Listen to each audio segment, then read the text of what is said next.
Naaalala niyo pa ba si Chris Aguilar? Well, isa siya sa mga kinamumuhian nating kontrabida noong araw.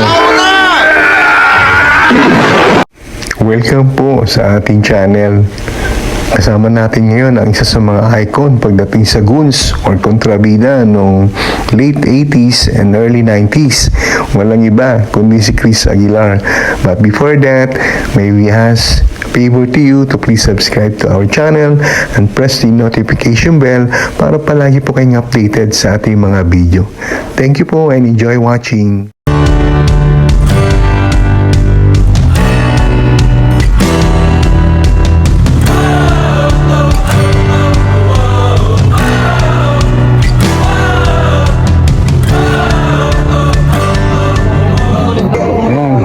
Dito si Kuya Chris Aguilar.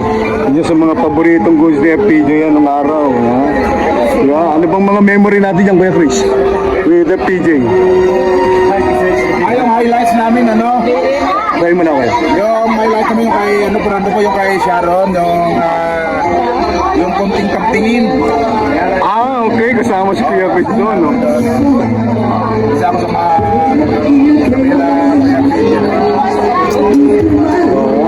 Si Chris Aguilar ay nakasama sa pelikulang Blood Peace Part 1 and Part 2 noong 1989 and 1990. Nakasama naman siya ni Joey De Leon at Rene Requestas sa Long Ranger and Tonton ay pinalabas noong 1989. Nasundan ito ng Noel Wico 16 ng Batang Kriminal na pinagbidahan naman ni Raymond Santiago noong 1991.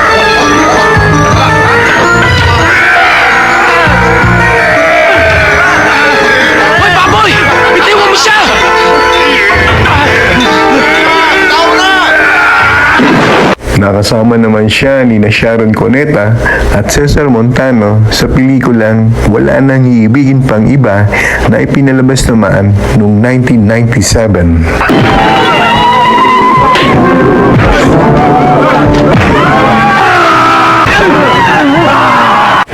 Sa pareho ring taon ng 1997, nakasama rin siya sa Super Ranger Kids.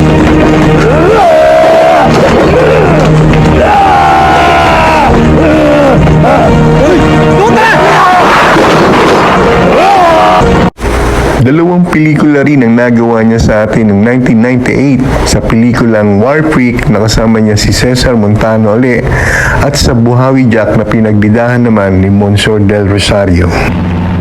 Kaya lang, naibus kay ko ni mo ron. Nalimta na ni mo. Kaya bawagod ka nga. 1999 nang makasama niya ang original bad boy na si Ace Berhel sa pelikulang Armado. Nakita mo to? Bato to! Bato! Walang harapan! Leon! Narito naman ang mga iba pang nagawa niyang pelikula.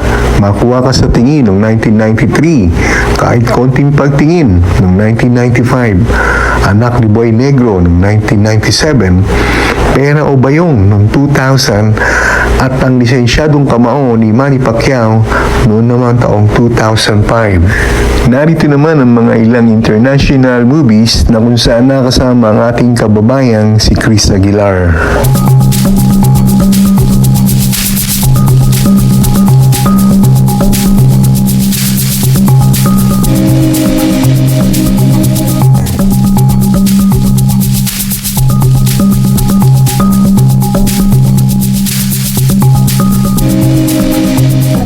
Kuya Chris, anong bago mong pelikula ipopromote? ano pa to? Hindi naman wala part 2. Yun? Wala ka namin sa probinsya kasi. Probinsyano. Batang Quiapo. Batang Quiapo. Supposed to be November. Dito ang shooting. Oo. Hindi man pwede si Coco. Kuya MC kasi next na dalawa ni Kuya MC ang bigay. Nag-ensayo siya para sa exhibition fight na sa Japan. Hindi naman pwede ngayon dahil bumpy na, pagtigit na sana.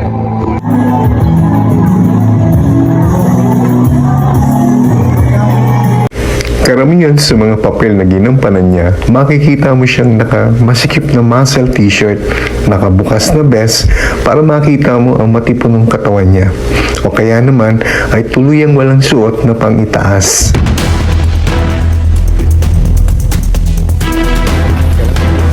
Kapag wala siyang pangitaas, ang makinis at malaman niyang katawan ay balot ng pawis.